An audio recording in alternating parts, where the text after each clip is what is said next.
Welton Rayom has more than 62 years of litigation experience handling insurance disputes.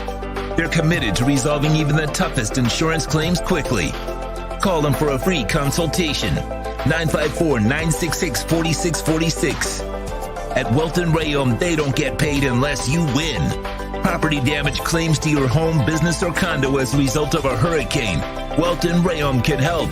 Water, mold, fire, smoke damage, Welton Rayom can help. Call 954-966-4646. Welcome to Caneswear. New store, new items, same great experience. Family owned and operated since 2010, Caneswear has the latest merchandise from the Miami Hurricanes, Miami Dolphins, Florida Panthers, Inter Miami CF, and more. Come visit us at our store in Davie on University Drive, just south of 595, or online at caneswear.com. Caneswear, the spot Miami fans shop.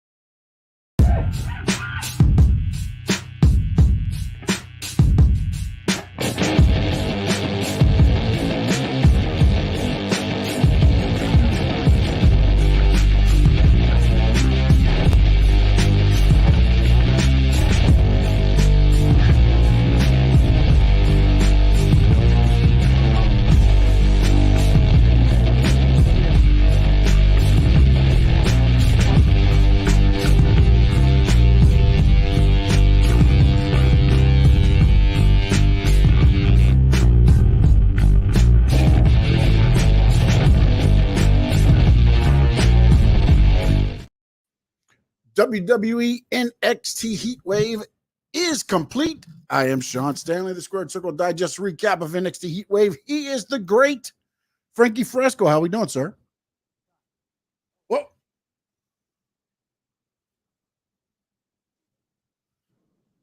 okay, now you can hear there me. we go. There, The microphone be acting up. Shocked, sir. I'm shocked. shocked. That is a word. It was the ending. To me, I thought Ethan Page would win it. I did. Let me ask you this, though. Let's do this. Let's do this real quick. Without going into the matches, your grade of NXT Heatwave. I thought it's a solid B. That's exactly what I was going to say. I thought it Solid B. It had its moments that were pretty good. It had a couple okay moments. And you had a couple surprise moments there. Your favorite match? Because I had two. My favorite match was Kalani Jordan versus Sol Roca. That was my favorite match. Although I did like the main event just because of the stipulations and the interesting way where Ethan Page wins it. You know what I'm saying? But God, man, the athleticism that was shown between Sol Ruca and Kalani Jordan. My goodness, man. Innovative too as well. And what's interesting is both of them came from what the WWE is calling the NIL, next in line. What they're doing is going to Division I schools, picking out the athletes that may not be going pro but are still pretty damn good, and signing them. That's where Obafemi's come from. Sol Ruca, Kalani Jordan, I believe even Tiffany Stratton has come from that group of NIL. When Vince kind of went away from signing the thing that is interesting to me is, I'm sorry, I didn't know you're reading, man. I'm looking like on both screens. I'm sorry. The interesting. I'm sorry, guys. I'm sorry, that I'm reading something. Sorry. No problem, man. No problem. But the interesting thing to me is that to me, Vince went too much NIL as far as you also, I believe you still have to have that balance of, your indie talent that has worked shows and can work with, he can want to get rid of the NXT Gold brand and make it all the NIL. And when you look at what the product is today, it's very athletic. It's very, but when you start bringing in the Sean Spears, bring them back in, and the Ethan Pages, and you start bringing some of the main roster talent down and giving this athletic talent opportunities to actually learn to tell stories and everything. To me, it has added so much to this product and what NXT is. Yeah, man. We usually don't. Well, you and me usually don't talk NXT. Yeah. And also, this will be the only time that we technically do NXT, because that is Frankie and Nick's and DiTrapio's for their show. We do not do NXT on the Squared Circle, but it is the PLE, and we're going to talk NXT tonight. Yeah, no, and at the end of the day, man, like the only match that I kind of like dozed off a little bit, and I guess it's because I'm not big fans of them, is Axiom, and I just don't like that tag team. It's a little bit boring for me, man. They make me doze off a little bit when they're wrestling. Yeah, they're kind of like the Energizer, not the Energizer Bunny, because the Energizer Bunny keeps going. What's the thing where you zap them and they go 60,000 miles an hour and then they slow down? And then you zap them and they go 60,000. That's kind of what they do. That's their tag team, if you will. And yeah, I think on that card, it was interesting. It started with Obafemi against Wesley. Wesley, to me, looks like he's going to become that Rey Mysterio type character gimmick where he's the biggest little guy. He's got the big heart. Kind of like what they did with Rey Mysterio with Batista and Rey Mysterio, where he became the biggest little guy. And I didn't understand where the promo was going afterwards. I think it was after the Soruka match. They show him in the back, and he's like, hold on, I wrote it down here somewhere. He says, I need time to figure it out. Obafemi was the better man today, but I need to figure out. I'm not sure what they're doing there with him, but hopefully they keep him on this path, because again, he was put down, but he kept getting back up, and then finally Obafemi had enough and about put him through the damn mat with that power bomb. Yeah.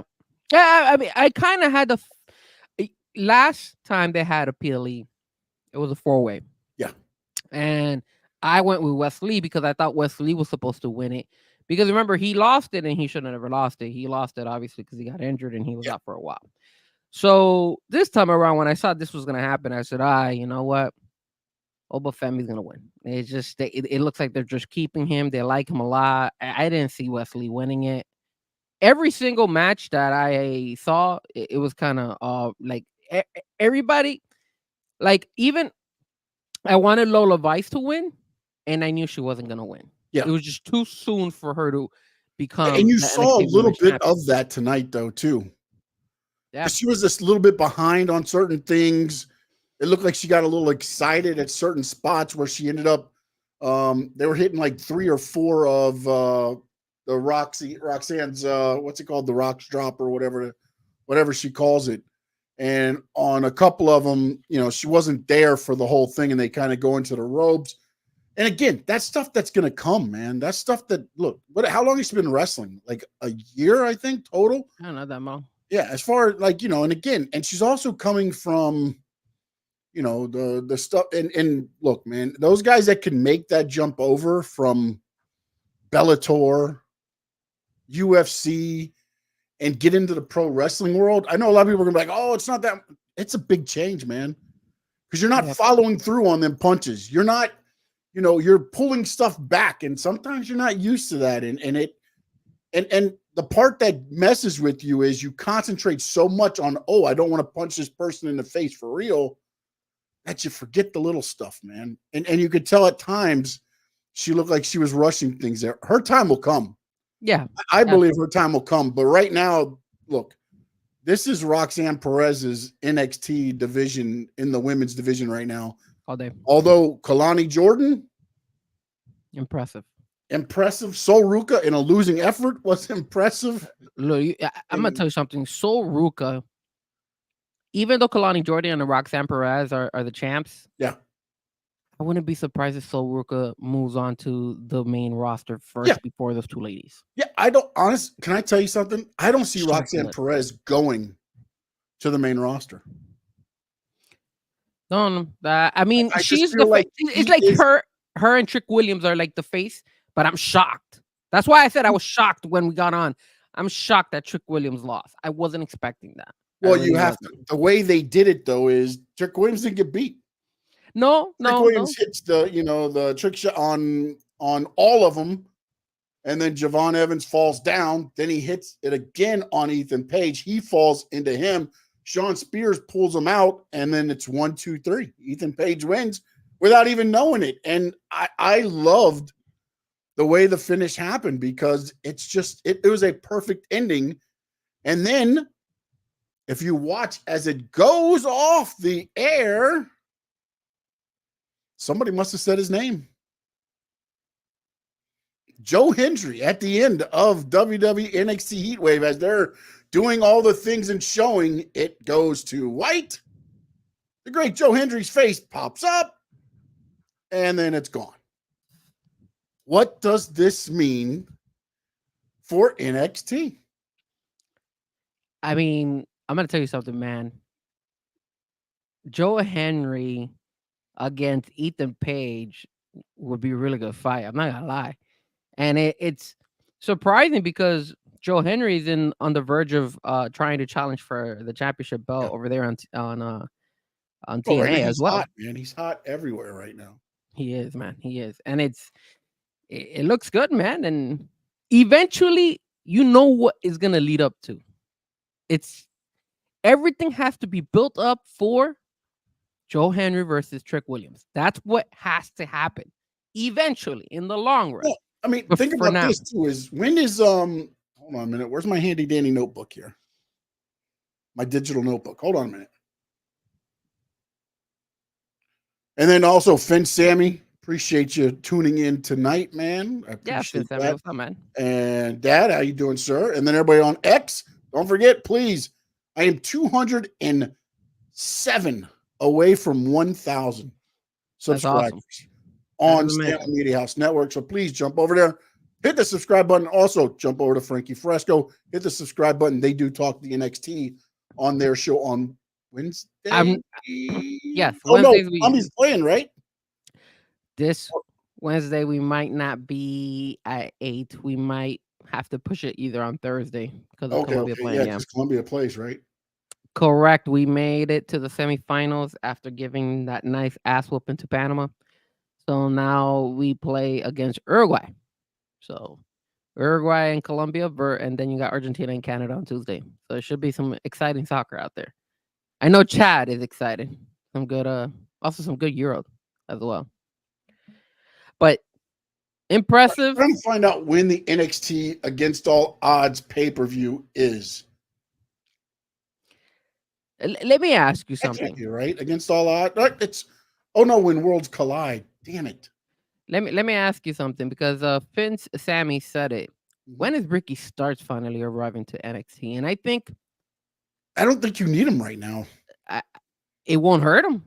It won't hurt him, but where do you put him in? It can elevate him. With everything going on right now, right now you wanted to get to, and again, if you think it's Joe Hendry and Trick Williams, if you think it's Joe Hendry, Ethan Page, if you think it's, whatever way you're thinking right now, Ricky Starks does not fit into that picture. And again, if they're trying to get to when Worlds Collide, Ricky Starks fits in every picture. Sure, what are you talking about? It's Ricky Stark, baby. You got to have Ricky Stark out there. Let him blossom just the same. Let him go to the right organization where he could actually make it happen.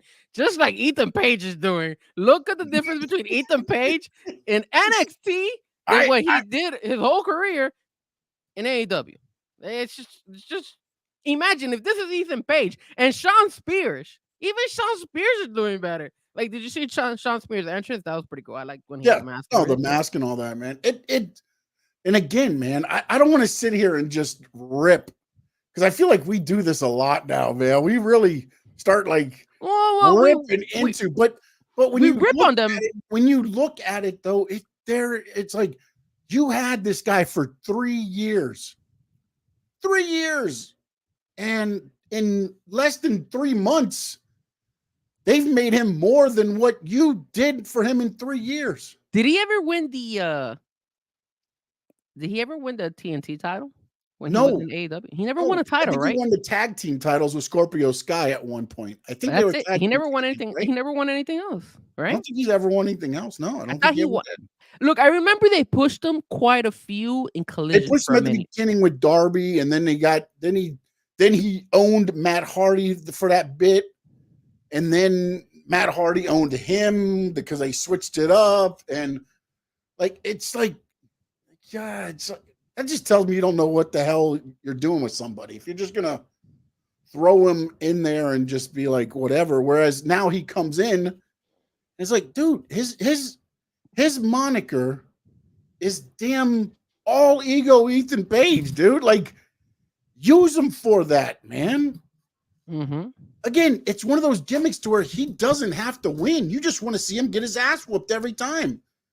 He didn't have to win tonight. He didn't.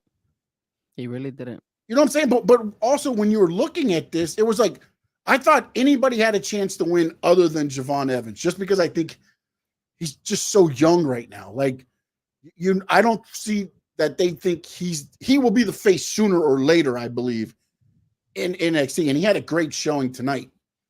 But when you have Trick Williams and you have Sean Spears and you have Ethan Page, Javon Evans, as I said, with the AEW picture, MJF, Will Ospreay, Swerve Strickland, Daniel Garcia. One does not belong with the others.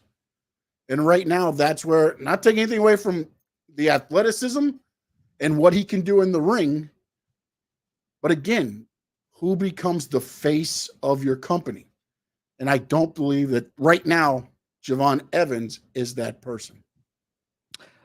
Finn Sammy says, whatever happened to Scorpio Sky? I think he's Scorpio Sky still somewhere. Yeah, he pops up every once in a while.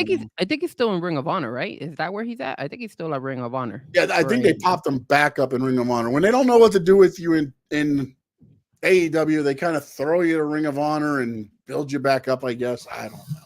Yeah, and I looked up on Ethan Page. He didn't win a belt in AEW. He did challenge Sammy Guevara for the TNT. Okay. But then he lost. So he did at least challenge for it. I thought he did have a tag team title run with Scorpio Sky when they were doing their thing. But hey, again, it just shows. And also the thing, like, I mean, you look at what happens and look at what NXT's doing, okay? With the talent they're bringing in. Like, they're bringing in the AEW talent and making it mean more than AEW ever did. It's almost like AEW saying, WWE saying, here's our talent. Let's see what you do with it. And then they'll take some talent. And again, they're not taking necessarily huge names. Lexus King, Brian Pillman Jr. They're taking Sean Spears. They brought him back. You know, they are making they're kind of taking whoever they get from them and making them look 10 times better. Like, I don't even know how to say it, man. It's like when you watch the shows, and I get it. It's one of those things like Paul Heyman said with ECW. You have to accentuate the positives, hide the negatives. Our buildings that they ran were so small that they didn't illuminate the crowds. They kept all of the lighting on the ring and things like that. Like, you get a bigger feel for what WWE does. I mean, this whole weekend, like, when I look at the production from Heatwave, there wasn't a whole lot different than what you saw from Money in the Bank. I mean, they didn't get the 8K cameras like you get for the announcements of the champions on the main roster, but they had everything else. Yeah.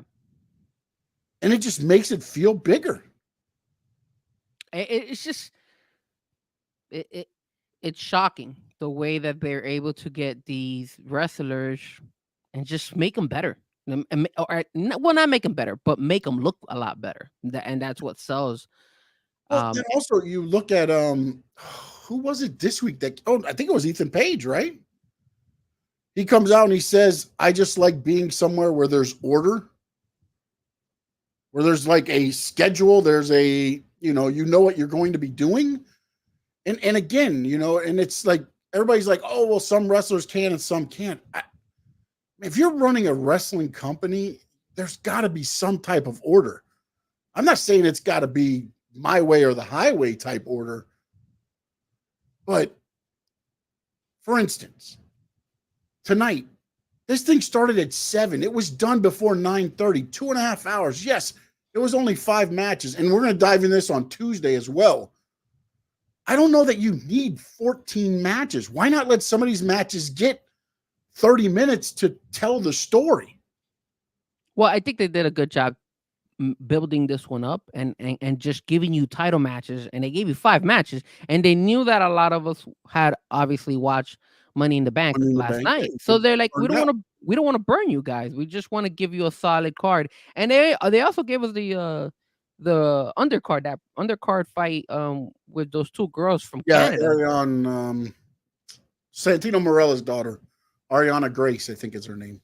Yeah, and Santino Morella is in TNA. Yeah. Yeah. So I'm waiting for him. Wouldn't that be so if he showed up as the commissioner of NXT with Ava, like Ava and him are like, going back and forth. Finn Samuels threw in and says NXT is doing with AEW what WWE did to WCW during the Attitude Era. Yeah, I think so, but not as risque as what Raw went to some risque levels with D-Generation X, but I think what happens is, and again, it's wrestling. Everybody's got their own flavor of wrestling. It's like Baskin Robbins. There's 31 flavors, but and maybe it's because I grew up on this aspect of wrestling, but I love the storytelling of wrestling. Like, if you want me to tune in every week for episodic TV, you need to tell me a story or a follow. Like, I'll tell you straight up, I don't watch sitcoms when they're live. Like Friends, I didn't watch. Seinfeld, I never watched. I watched them on when they go like the TBS, The Big Bang Theory. I never watched that when it was originally on TV. You know what I'm saying? Because there's no story to really follow along to keep me going week after week after week after week. Now you get like NCIS and things like that. There's stories to follow along. You can get, invested in some characters and things like that. So that to me is where I feel like AEW misses the boat as far as why some of these guys don't feel important, because yes, hell of a wrestler inside the ropes, but if I don't care about your character, I can care less. Now, let me ask you this. Where do they go with Ethan Page? Do they keep him as a champion for quite some time?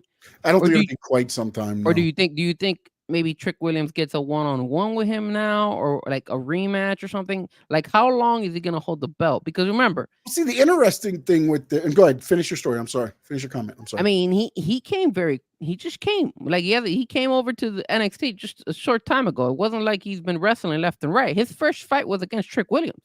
And then after that, that's it. That's who he's been fighting pretty much. I mean, here and there, but you pushed him all the way to the top of the rope very quickly, man. And people are sold to him, but at the same time, are the NXT fans excited to have him as the NXT champ right now? Like, are they like, man, this is the guy who's supposed to, represent NXT right now. And then of course you have the wild card, Joe Hendry, which is what a lot of people will fall in love with, because Joe Hendry, he's great in TNA, but he blows up even more when he's in NXT. So it's like, do you bring Joe Hendry just to fight Ethan Page? Do you make it? But Do also, you bring? if you bring Joe Hendry in to fight your champion, Yeah, because Like, you know, to me, okay. Well, let me ask you this. If they bring Joe Henry to fight Ethan Page, is there an actual possibility that Ethan Page might lose to Joe Henry? if you would have asked me this question three months ago, I'd say there's no way in hell if a TNA wrestler comes in, it would be Roxanne Perez and Jordan Grace. That's the way I see it. But again, when you look at the relationship that they're starting to build, why wouldn't you? Why wouldn't you put Joe Hendry over Ethan Page? You could have Trick Williams come out and cost him.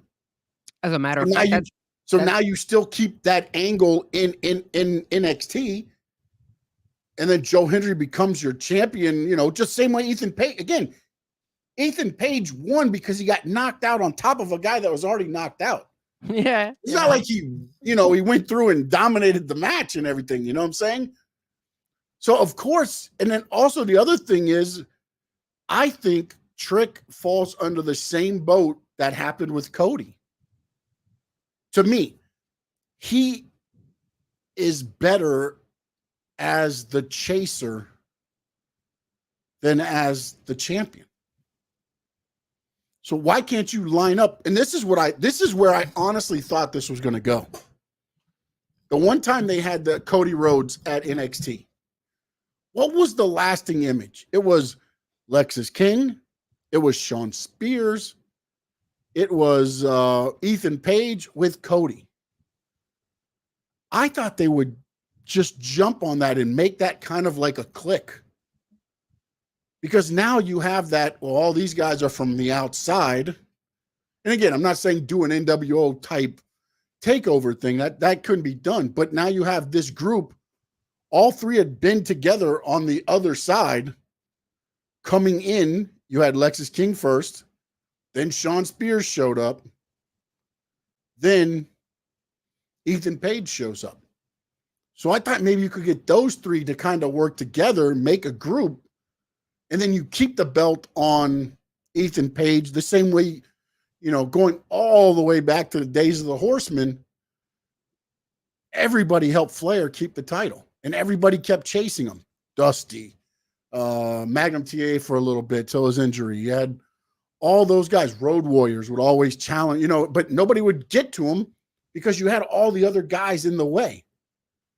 So there's a lot. Again, it's one of those things where there's a lot of ways they could go with this. You could go back in the past and do that. Or do you look at the current landscape of wrestling and what we just talked about and just say, we're going to flip this whole thing upside down?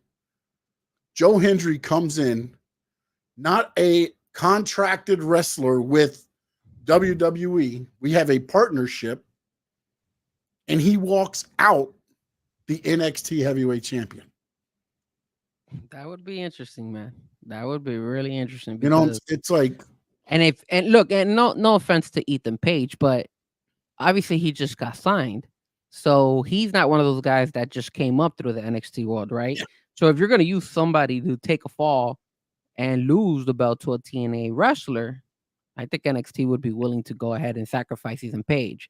I don't think they would do that with a Trick Williams. But also, I think you've got to me, to make it, not be, you can't have Joe Hendry come out there and just cleanly beat, oh no, Ethan Page and be like, hey, and TNA is better than NXT. Because again, no, those days I believe are gone unless you're AEW and WWE. But you still want to make sure. Look, Joe Hendry can't be at every NXT taping. Mm-hmm. Can he be at most of them? Yes. But if he's your champion, most of the time, whoever's not there is going to have to build up the feud because Joe Hendry's got other obligations. You know what I'm saying? So now they will have to, build up everything to get to the next NXT pay-per-view or whatever they're going to do. Did it surprise you that they showed Joe Henry at the end of the pay-per-view or the live I event? did not expect it. I'm not gonna. I mean, I didn't sit there. I thought I saw it, and then I started seeing it pop up because I saw this white light, and I was like, I saw that, right? And then I Yeah. went to social media and I started seeing it, and I was like, but then the thing that threw me off was the first couple I saw were just showing the Joe Hendry part. And I'm like, maybe I just saw this. Then I saw the part where Ethan Page holds up the title, then it does the Joe Hendry face, and it goes back to him with the title again.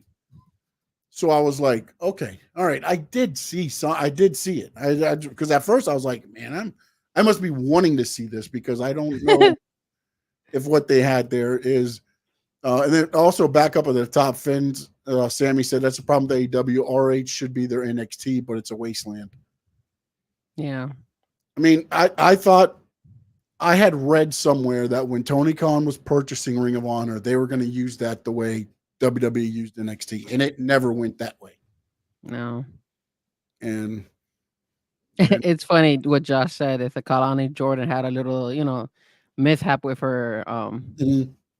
and it's true because didn't you notice that they blacked it out? Like I thought WWE likes to do that. Like they'll black it out for a split second, and they kept coming because in that and way they out. don't have to, they can show it on TV if depending on what they do. You know what I mean? Yeah. It's tough. They can go back now through and then they can put the little blur on it. But Yeah. I know they're not happy right now with Fox. And I don't think Fox cares at this point. They're just like, whatever, you're leaving us anyways. We can give two craps. Yeah. What you think? Because now when it goes to like it's like it's not even it's like a 10-second gap of no audio. And then when they go to the black screen, it's like a 3-second black screen. It's like, what are we doing? But fortunately, none of that happens on Peacock. The athleticism between Sol Ruka and Kalani Jordan is amazing. Like when I saw them do the move and they went on a turnbuckle and stuff, I was like, oh, this is gonna be wild. And then it ended up doing their, making that flip. I don't know how you call it. And then obviously Kalani Jordan was able to go ahead and do her finisher, which was cool. And I think she has a very, very long run with the women's what is it? Women's International Belt? Is that the Oh one? no, she's the women's North American champion. North like American, Obafemi is the North American champion. She's now the women's North American champion. And there's another thing that's going on. I don't know if you saw, and we'll talk about it on Tuesday, but we'll throw a little teaser here. WWE's thinking of adding more titles. Well, there's a story that WWE's thinking of adding more titles. Fightful Select talked to some talent and said they knew nothing about it. WWE talent knew nothing about it. They said some of them said they would like that. Now, there was I didn't watch the countdown, but I was looking on X and they were talking about I didn't watch Countdown, man. It says that supposedly during the countdown, Nathan Frazier arrived late to the stadium. Yeah, he got there. Well, he got there, they said 2 hours late. So I don't know what the call time was or he arrived like an hour before the show started. And Axiom was like, he was really frustrated. Like he was really pissed off about it. So even though they won. And in the match, he got super kicked in the face by Frazier as well. So eventually I think they're going to go and separate. It's ultimately, yeah. It's ultimately going to lead to them separating, which I thought might happen tonight.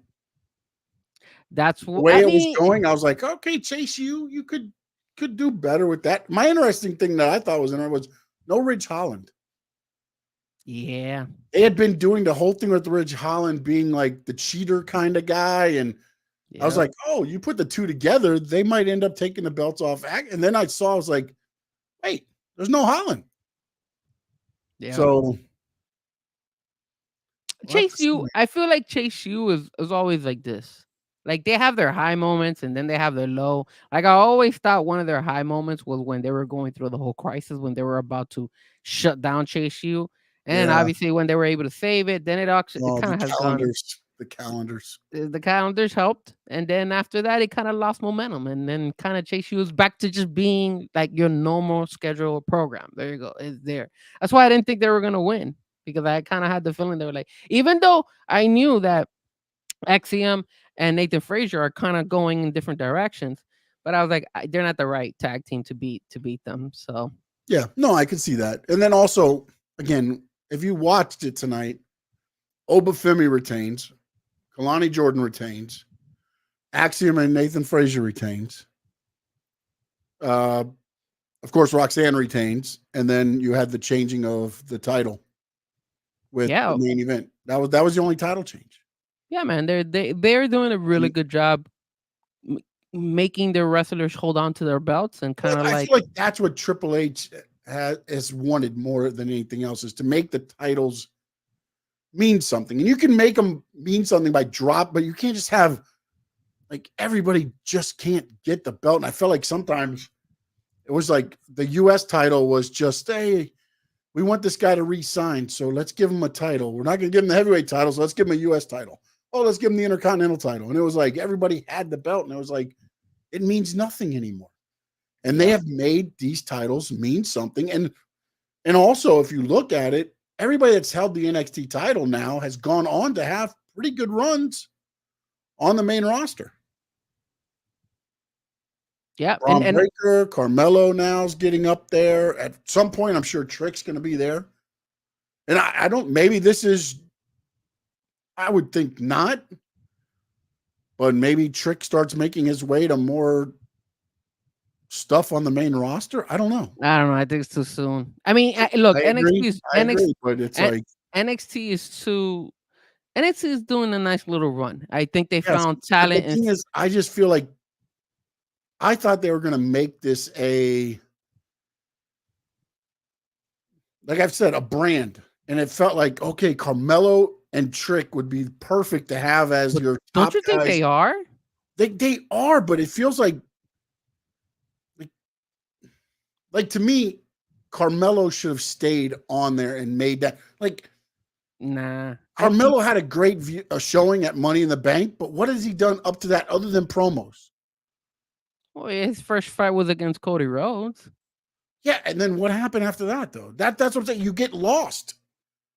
I wouldn't say he's completely lost. He's been relevant. I mean, he was in the Money in the Bank.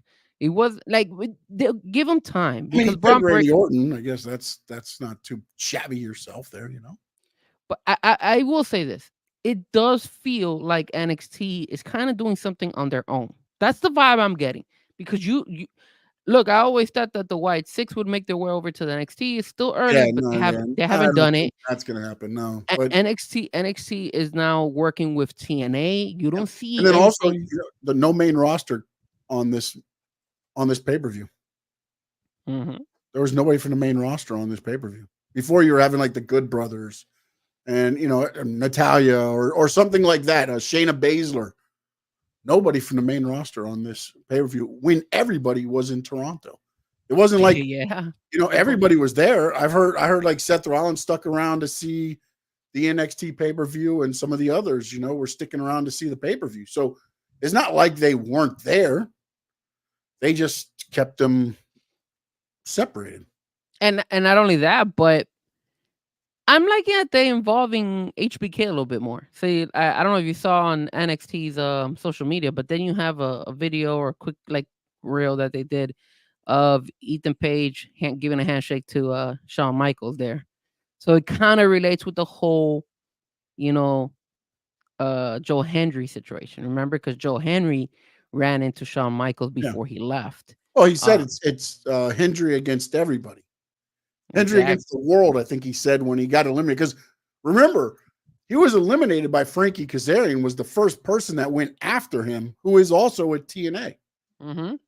You know what I'm saying? So it was like one of those things to where it wasn't like it was just TNA eliminated. It was everybody.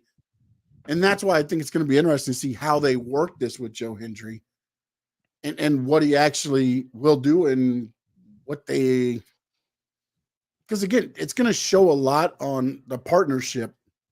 Because that's a huge, huge commitment. If you let Joe Hendry win your NXT title and take it to TNA TV, can they do that? That's not your, your person. That's not your Roxanne Perez showing up with the NXT title now. You have given basically the TNA full range with your NXT title.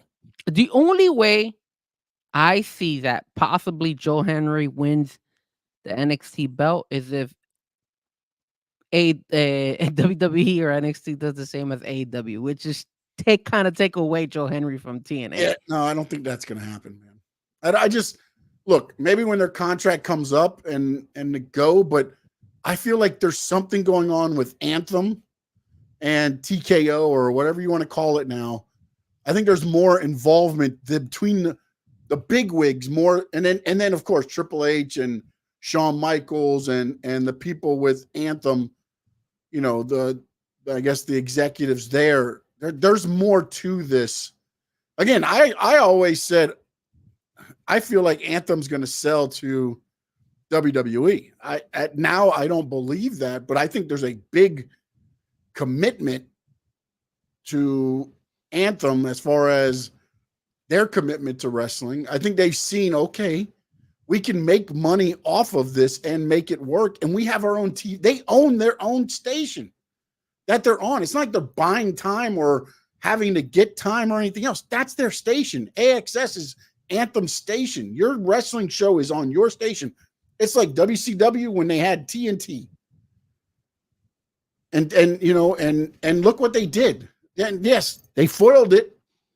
But for 83 weeks, they were beating WWE, and it was on their own network because the spoils were there for them, man. Yeah, and if you guys haven't seen Who Killed WCW, that's a really good documentary. I think it's like a 4 or 5 part series. It's really good. 4 part. It's a really good series. It gives you a quick rundown of what happened to WCW. So you should watch and tune in. That's pretty cool. You could probably just Google it and you'll be able to see it on YouTube, even though it's supposed to be by what was the one that was doing it? Wasn't Spike. Vice. Yeah. And then Finn Sammy is right. Shawn Michaels, the last words to Joe Hendry were, I believe. He did. When Hendry walked away, he said, I believe. It's just crazy because you all, I don't know if you saw TNA, but Charlie Dempsey also made his way over to TNA this past week. So during the match, he took out everybody. Yeah, he did. He did take out everybody. That was pretty cool. So and then also, like you said, Joe Hendry's in a big angle over there on that side too, as well. Yeah, he's on the verge of becoming the TNA champion. He has a huge pop, man. He's selling right now. And everywhere you go, you're seeing him. You're seeing signs of Joe Hendry. I am Joe Hendry. He was on Money in the Bank last night. He was. I believe in Joe Hendry right there, dead screen. It's happening. So, I guarantee you he's got a spot in the Royal Rumble next year. If he keeps this up. Wait. So are you telling me that TNA wrestler, Jordan Grace made her way over too. Yeah. That's a good point. That would be good. If he keeps this up and he keeps it going strong and all this stuff, I guarantee you hear that music when it pops in. Well, remember this past year on Royal Rumble, there wasn't that many big surprises in the guy side. Yeah. It was just a lot of NXT guys that were making their way over to the Royal Rumble. And that was smart to me is, look, I love the legends and older guys coming back in, but I want guys that can do more stuff. But right now, anybody that can still do stuff is either signed to AEW or is still competing in WWE. Yeah.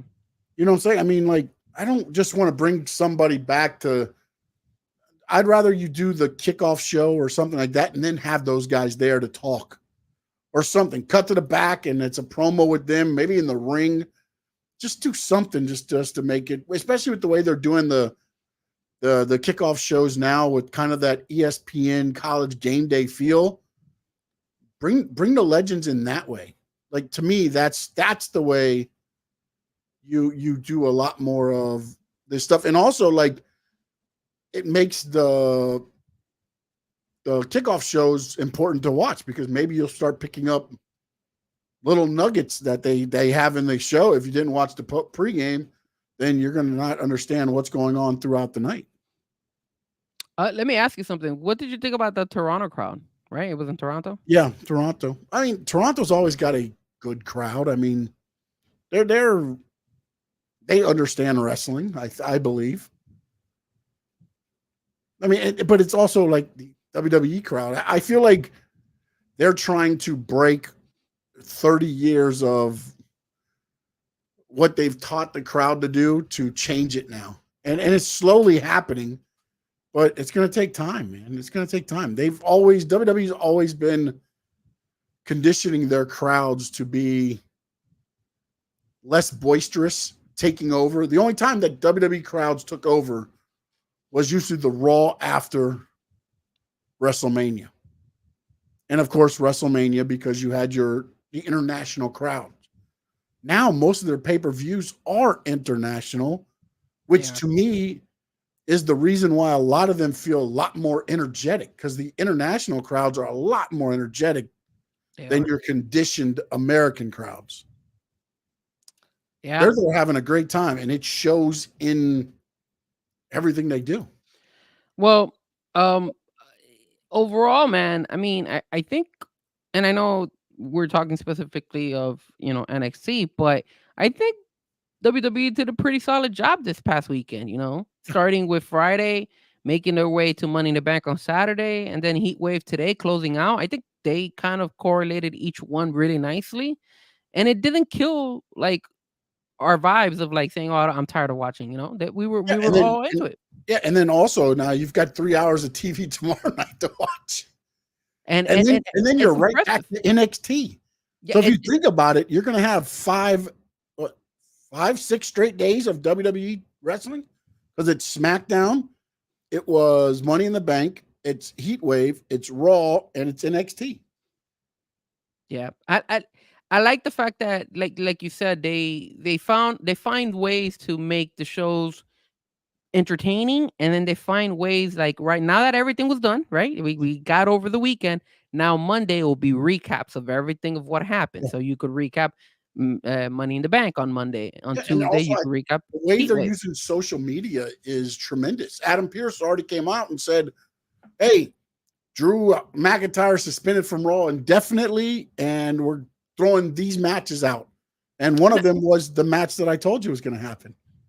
Let me ask you something, because I was trying to. Okay, I know this is the Heatwave one, but just to go just for a split second here on Money in the Bank, why did he make that announcement about Drew McIntyre? Did Drew McIntyre do something afterwards? Oh, you didn't watch the post scrum? This is the. Oh no, I didn't. Okay, no. So what happens? What happens now is what they've done is they don't just go to the backstage area and do the media. They go back outside to like Big E and Stu Bennett and the hostess, and they talk, and then they're like, "Oh, Triple H is ready to talk. Send it backstage." And they don't have Byron standing there anymore being like, "Okay, guys, here we go." Da, da, da. They kind of changed the format a little bit. So the pay-per-view ends, and they go to the table, and Drew McIntyre comes out of nowhere with the things just started, and he goes, "CM Punk, I know where you live. I know where your family lives," and da-da-da. Wow. Adam Pearce comes out, and Drew tosses him. Then Adam Pearce comes back, and Drew threw a bow at him, threw him out of the way. Then Stu Bennett gets in the way, pushes Adam Pearce again. Adam Pearce got thrown around like a ragdoll. And then Stu gets him out of the way. And then fans were following them with the camera. This was afterwards. This wasn't on the thing. But they held the elevator because they had to get Drew to the elevator and back out of the way. So the elevator closes, and then it's Adam Pearce standing there, and one of the fans is trying to get up in his face, and he's like, "Get the camera out of my face." Well, look at that, man. Look at that. That's even now they're finding ways to get the fans to actually watch these media scrums afterwards. Man, because like I didn't watch it because obviously I was working. Well, I thought it was also funny when John Cena comes out, and we'll discuss all of this more on Tuesday. But he was like, I'm announcing my, this is the farewell tour, and I'll talk about it more in the post match, in the post game scrum. I'll discuss it all then. See you later. I mean, he talked other time too, but it was like, hey, if you want to know what's going on, bam, tune in. And he talked for 30 minutes. I was like, I my dad was asking me, he's like, "Are you going live as soon as Money in the Bank's over?" And I said, "No, I'm going to watch the post media, and then I'll go live after that." John Cena was talking for 30 minutes. Wow. I'm like, forget it. I'm going live because it's going to be midnight. He turned AEW on me. I'm gonna have to check it out. I'm gonna have to, because you can still watch the replay. So I'm gonna check it out, because I was wondering. I was like, why did he get? Because I saw the pay-per-view, and then I was like, I didn't see anything in the end. I was like, why is this guy pissed? Yeah, and then all of a sudden, I mean, it's gonna be probably CM Punk here this week, no Drew, and then Drew will take him out the week after or something. It's gonna be like, and we'll discuss more on Tuesday, but it can't be what CM Punk said before. There's no way this can just be a wrestling match anymore. No way. And if it is, CM Punk wins by disqualification because Drew's trying to kill him. Man, I'm not gonna lie to you, and like you said, we're gonna talk about this more on Tuesday. I was a little bit surprised that Roman didn't come out, because when they made that fight the last one, I was like, yeah, but I thought it would be Jimmy. Like we discussed, but I was very upset that nobody. Like, I was just kind of like, they just wanted to make Solo. We picked it right. No, it was the whole thing. Their thought was him pinning Cody was a big moment, and they didn't want to lose that. They wanted that to be the last thing people saw on the pay-per-view, was him beating Cody. Yeah. Now, let me ask you, going back to Heatwave, did you do your picks on Heatwave?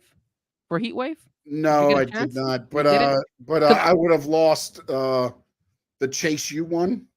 Okay. And I would have lost Sol Ruka. And I think that would have been it, because I would have had Ethan Page. I picked Ethan Page. That was the one. So the ones that let me see. I was going to go Sol Ruka over. I mean, I know what I was going to pick. I don't know why, but I just thought the way everything was going on the NXTs, it felt like Sol Ruka was the one. Like I know Kalani just won the title, so it doesn't make sense to take it off her that quick. But it just feels like Sol Ruka, she has this aura on her, man. Like it's almost like before Nikita Lyons got hurt. Like, she's got that look. She's just got that look. Like, you could tell when you have a star in the making, just like Tiffany Stratton when Tiffany was in NXT. That's the same thing with Sol Ruka. That you could tell. That's what I'm telling you. I feel like Sol Ruka is gonna move on to the main roster first. And you watch. I mean, she's got some things to tidy up, but also it's also something where you could do the same thing what they're doing with Jade, as she's learning and she's doing more live shows with Bianca. You just put her in the fire and let her go a little bit. You know, you're not throwing her out there to the wolves, but you're letting her get her, her feet wet by also protecting her at the same time. No, I don't remember. Although Sol Ruka athleticism is off the charts. Let me ask you something. I feel like Roxanne won. I don't know if you mentioned it, but what was the or I forgot if you did answer the question, but what was the match that you kind of felt like, felt a little bit short in your opinion? It would have to have been either the tag team match or even Roxanne Lola Vice. I liked the match. I just felt it was a little bit herky-jerky at times. Yeah. It was like you saw where Lola Vice still has work to do, but then you also saw the glimpse of why she's getting the push she's getting. It was kind of like it was just herky-jerky. Like, it was like, oh, now you see the glimpses, and then it's like, oh, there's why she's not where she's at right now. Do you think because obviously Javon Evans is another one that's like getting pushed very quickly. Do you feel NXT did them a service by pushing them so quickly, or is this gonna hurt both Lola Vice and Javon Evans, because they both were getting pushed and now all of a sudden they both took an L? No, I don't think so. Because again, I think it's going to be, you see them on this level to where it elevates them a little bit. They didn't get the win, but they didn't also get jobbed out either. I mean, Lola Vice got a little bit more to do on her footwork and everything else there. But I mean, Javon Evans has got everything. I think Javon Evans just needs to get, I don't know if it's necessarily like bulk up a lot, but needs to bulk up a little bit just to get the look even on camera. Because on camera, he still looks I mean, like when he stands next to Trick looks huge compared to him. Yeah. And Trick is a big guy, don't get me wrong, but it's one of those things to where, and again, I know it's a different age of wrestling and everything else, but like if you put Javon Evans in the ring right now with like a Braun Breaker, I don't see Javon Evans being that guy. It's like Daniel Garcia right now, man.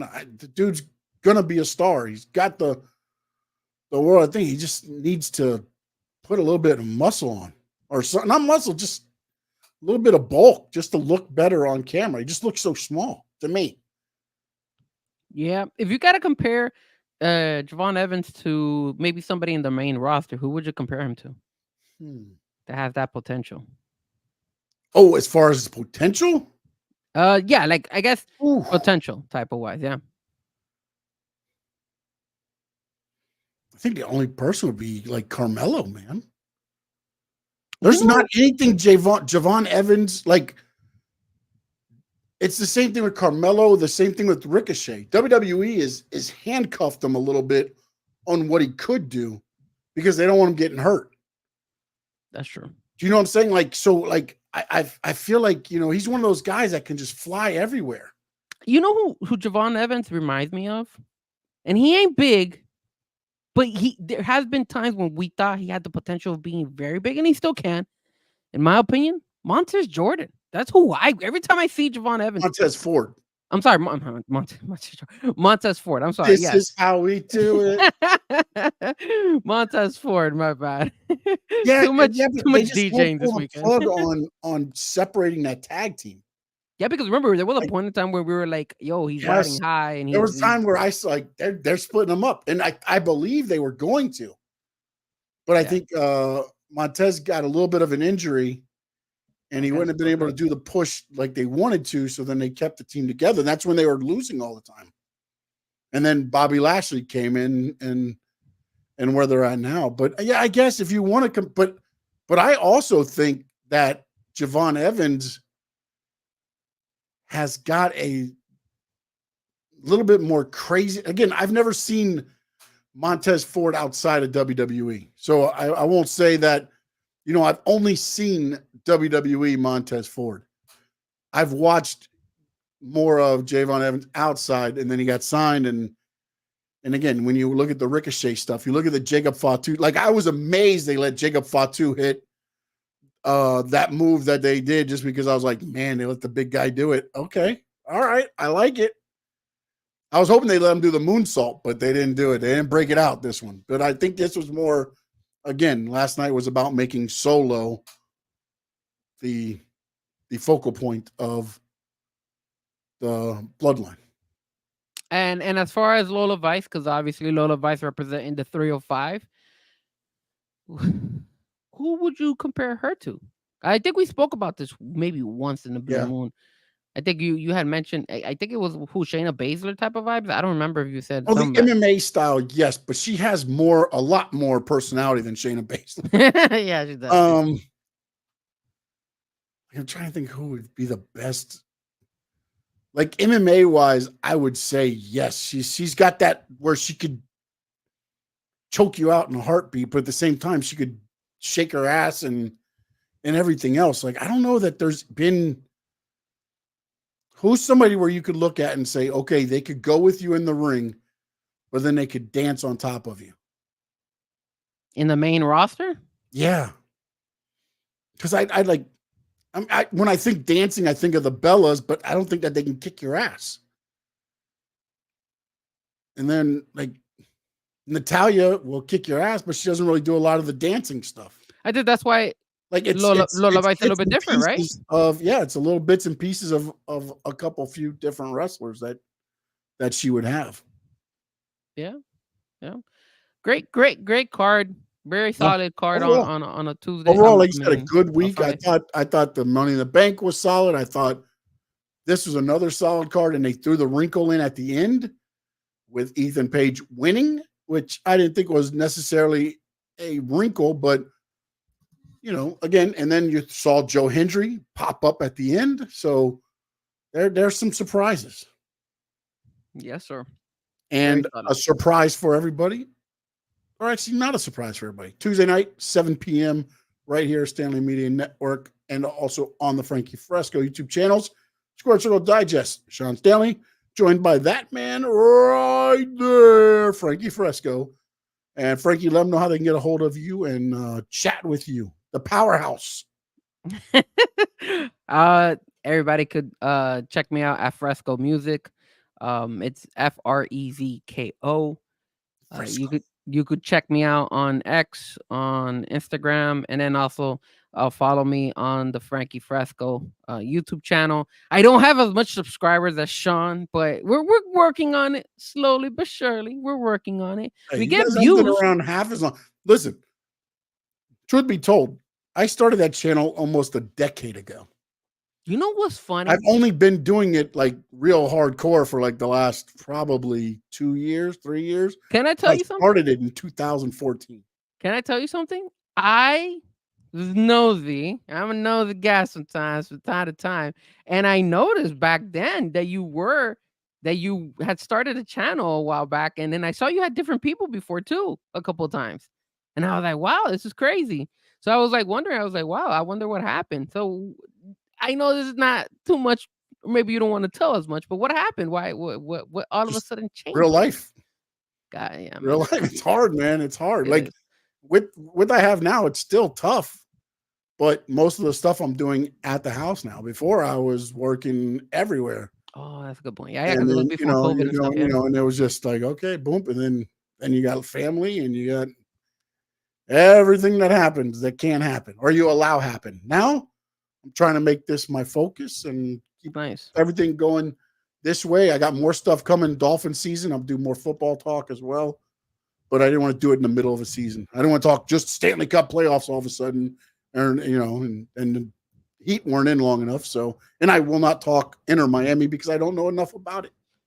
Well, the crazy thing with me is, and I'm riding on like maybe 3 hours of sleep. Yeah. So if I say Montez Jordan instead of Montez Ford, my apologies. Oh, good. I was drinking. Look, I was drinking. I don't drink Coke, but I was drinking Coke just to stay up. Because I like you said, I mean, it's hard. You got a lot of things. I was DJing on Friday. I DJ'd Saturday. I DJ'd on Sunday. I DJ'd this afternoon. As there you go. As soon as I got out from eating, came home, watched NXT, fell asleep for like 2 seconds on the Axiom Nathan Frazier fight. I mean, look, that fight wasn't bad. I just don't find. I don't know why. I'm glad that they're gonna split them. That's what I'm happy. I'm happy that they're splitting them. So that I'm happy about. And then I was like, okay, fine. I'm done with this one. I'm glad now I could watch the main event. Now let's move on to the next fight. Yeah. I've never been bought by them. I don't know why. It's something about them. Maybe they'll win me over once they get split. It's so funny. Like the tag team division in NXT, like it's hit and miss, man. It really is. It's like I could do without it, honestly. Look, I'm gonna tell you something. The tag team division away from NXT, and I'd probably be happy. You know who? When they have that that trophy, I'm not a big fan of that trophy. Heritage Cup. Yeah, the Heritage rounds, and I'm not a big fan of that. I mean, they don't do watch this week. It's Lexus King going after the Heritage Cup. I'm not a big fan. That's where I think, if I'm Shawn Michaels, I start putting that group together, man. Yeah. Well, maybe you have. Spears looked so upset outside the ring, like, damn it, I lost again. But now would be the time to be like, hey, let's take care of business. I keep the title. You ultimately will get a shot at the title. And then you get Lexus King winning the Heritage Cup. And now you've got, two-thirds of gold right there. Hey, maybe they could start putting them up with Tony D'Angelo and those guys over there. And then you could create a feud between them.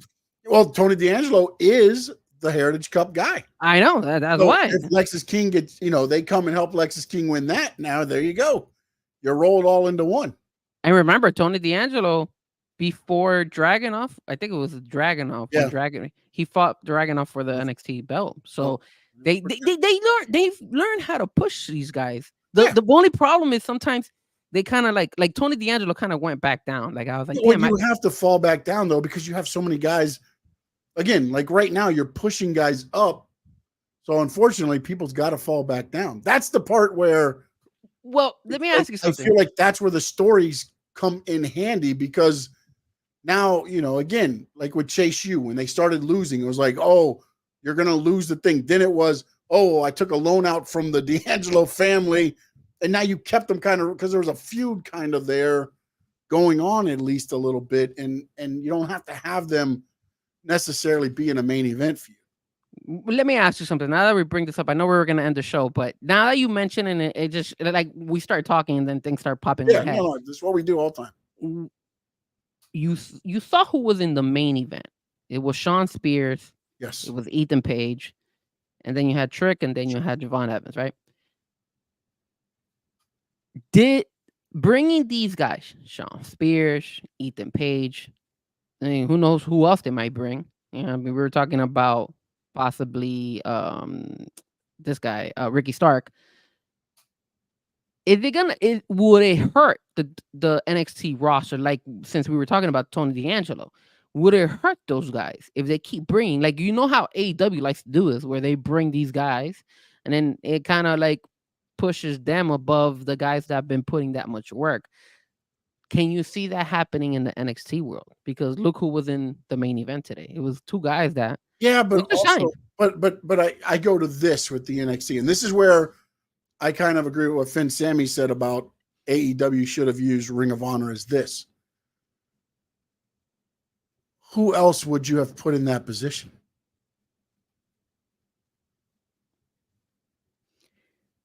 Go out there and earn it, buddy. It's NXT. This is your proving grounds. Go out there and earn it. If you're not going to earn it, then we're going to put the guys in there that have done it. Yeah, and I feel like that's the way kind of Shawn Michaels is running this. And you have to remember, that's a good point. These men and women are not just, they're not just going home after this. They'll probably get Monday off, and then Tuesday they're back in the Performance Center training, seeing who the next person that's going to step up is. This is the NXT guys don't get to go home and rest. No, they go home and train. They have their contract is to show up at the Performance Center, go through all the drills and all the stuff you have and all the equipment and everything else that you go through, and you earn your spot in a way. You earn your push by what you show and what you've learned. Because again, you have the guys like Ethan Page and Shawn Spears, and then you have the guys and gals like Oba Femi and that are just from their only and this probably has been one of the best things that has happened for WWE is the fact that they've never trained. So the only wrestling training that they've gotten has been WWE training. Yeah. So when you do that, there's no breaking of you work toward the camera. That's how these guys, some of these guys and gals are being taught. Before you used to went to NXT to break the habit of do whatever the hell I want to do. No, you have to wrestle for the red light. All these guys and gals are being taught that from the beginning because this is the only thing they know. Yeah. And you're watching Sol Ruka and Kalani Jordan and Tiffany Stratton, and you're just like, okay. Because I disagreed with it when it first happened. I was like, yeah, they're great athletes, but do they know wrestling? Well, it helps when you're training with Shawn Michaels and Norman Smiley. And, and at the time there was Dean Malenko was been there. There's, you have everybody showing up at the Performance Center to train you had all the Wyatt members went back there to train for a little bit. Eric Rowan was there. Montez Ford, people come back in. Now you throw in Ethan Page, Shawn Spears showing up there. You have so many, people putting their hands in there that you can only start to be great. Yeah, man, that's a good point. And I'm right now. I went online just to see the NXT roster. Scorpio King 588 on Twitch says Trick was spotted limping out of the building. Oh wow! So we'll have to check on that and see. We've been on air, so we have not checked that. Scorpio King, appreciate that. So we'll have to see. I know he got pulled out of the ring. I don't know if he was injured before that or if there's more to that. So we'll see. Where it goes. I know. Tuesday, we will talk a lot about Money in the Bank, the good, the bad, the not so good, the ugly. The Ugly. We'll discuss WWE Raw, of course. We'll also probably look at AEW as well, because I got a question for you, Frankie Fresco. And I'm going to tell you right now, I'm going to ask you, and if you want to talk about it in the chat amongst yourselves, I'm going to ask this, and then I'll give my credentials for how you can follow me. Yeah, I know. Hopefully it's not bad at all, because Trick is on a roll, man.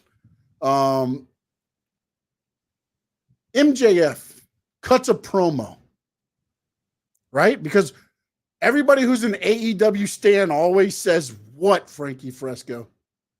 What do they always say about AEW programs? We're the best wrestle? Oh, no, that's their tagline. They always say, and I say it as well, ratings don't count, right? Yeah. Oh, those aren't ratings. Those ratings don't matter. MJF cuts a promo on Will Ospreay saying you don't know how to make this business money, this company money. I'm going to show you on the ratings. So what do you want us to believe here? Do ratings matter? Do they not matter? So I ask you, Frankie Fresco, you've got 2 days to think about this. Do you think it was a smart idea for MJF to throw that wording out there the way he worded it? Because I don't think he meant to say the way it came out. I think he got caught in the moment and just spewed it. And now, of course, nobody's going to backlash. But we will backlash it. Yeah, tune in on Tuesday. Tune on Tuesday, baby, because I got a lot to talk about. Scorpio King 588 on Twitch. Josh, Cap for Life.